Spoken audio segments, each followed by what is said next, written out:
Alhamdulillah jadi paringi seger waras.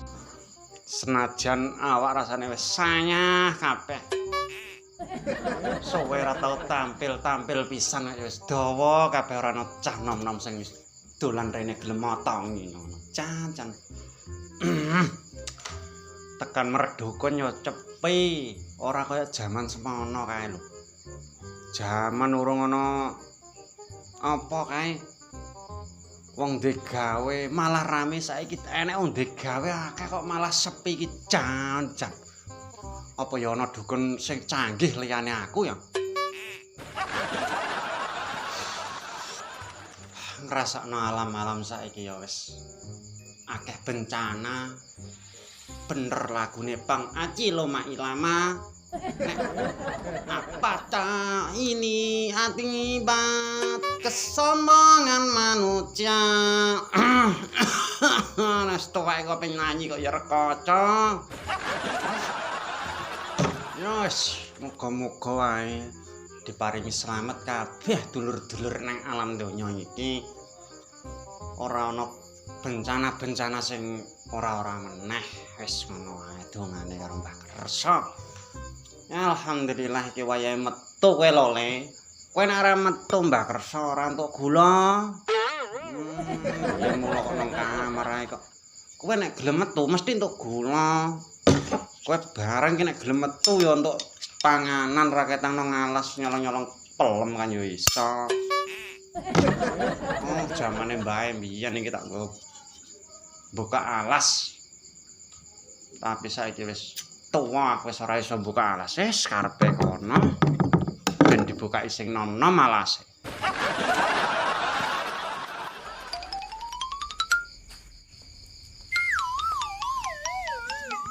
Pusaka mantep. Kok kaya ana cwala nak. Sapa ya?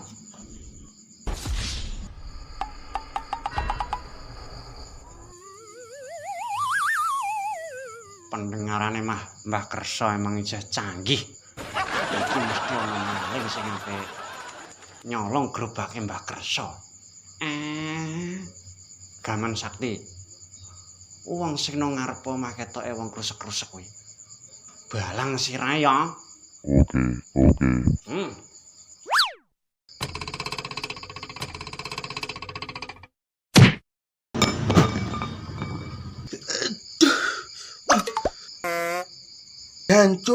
Jancuk. Aduh, wis diampir wong. Mbak Kersa jan orang genap belas kok. Aduh. Mbak Kersa. Hah? Supotong ato ora ngerti tak kira maling. Rene dong ane apa? Mbak Kersa. Iki gambaran nutuk wong iki, Mang. Oh, kena kowe. Iya, Mbah. Alhamdulillah. Yos, Oleh benar, Pak. ya pinar cek. Iya. Tak kira kemang maling. Ora, aku ape merdukun nang gonem. Ya ngapurane dong. Wong tak kira mah maling. Tak uncali gaman nuju sasaran ngempuk apamu mau.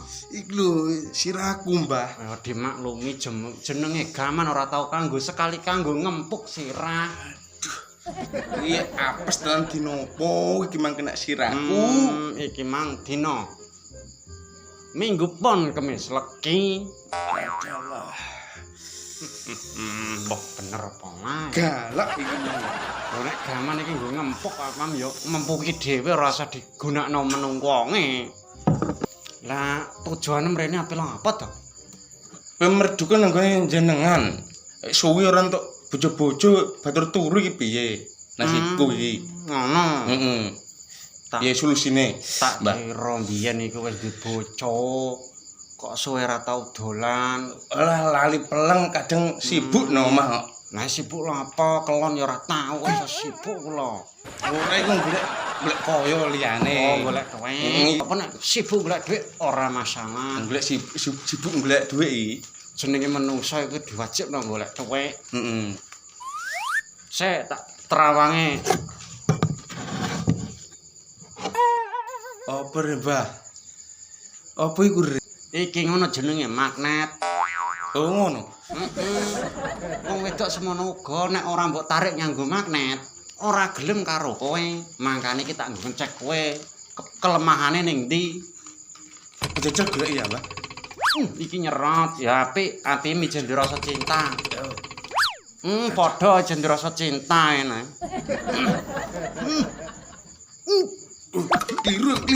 Keliru. Apa, Mbah? Apa ya, Mbah?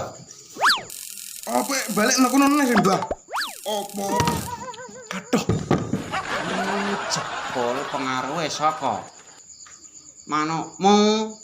Ya, gak gelem nganu kerjasama ya. Lah iku ora gelem bekerja sama, mangane kuwi daya tahane, daya cinta kaya magnet. Nek kadung cinta ya nempel terus sampai tuwek, sampai mate. Lah makane kuwi lihat iku kakasmu ora gelem cinta babar sepisan, Ya, mesti wedi wong wedok ora. Tapi Solusine iku engko tak deloke nang. Bekakasmu njipuk sarung nang jero. oke sok. Bocah cengas nyeluk Mbah Kersa saso. Ora kene iki apa?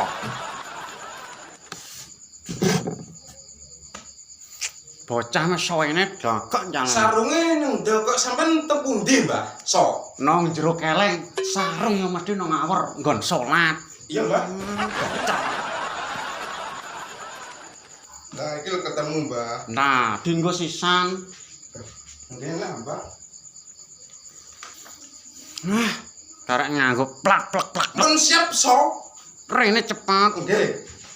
Waktune iki wis meh entek aku. Lah, siap.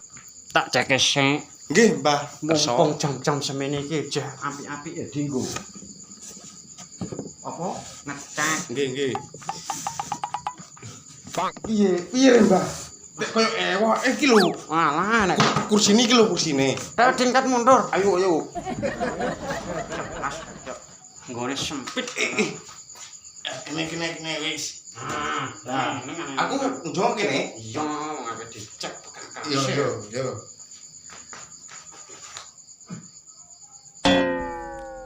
Malah nang bekakas ora tau mbok sabuni kok.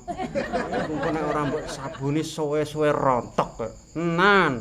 Wong nom-noman kok gatel. Lah nek nganti rontok brundul sing isin kowe dhewe lho.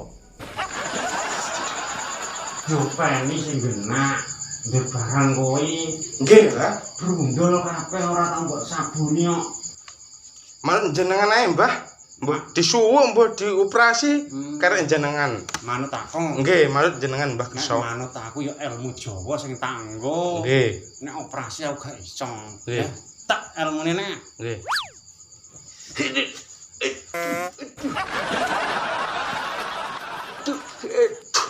Aduh, elon ae, Mbah. Aduh.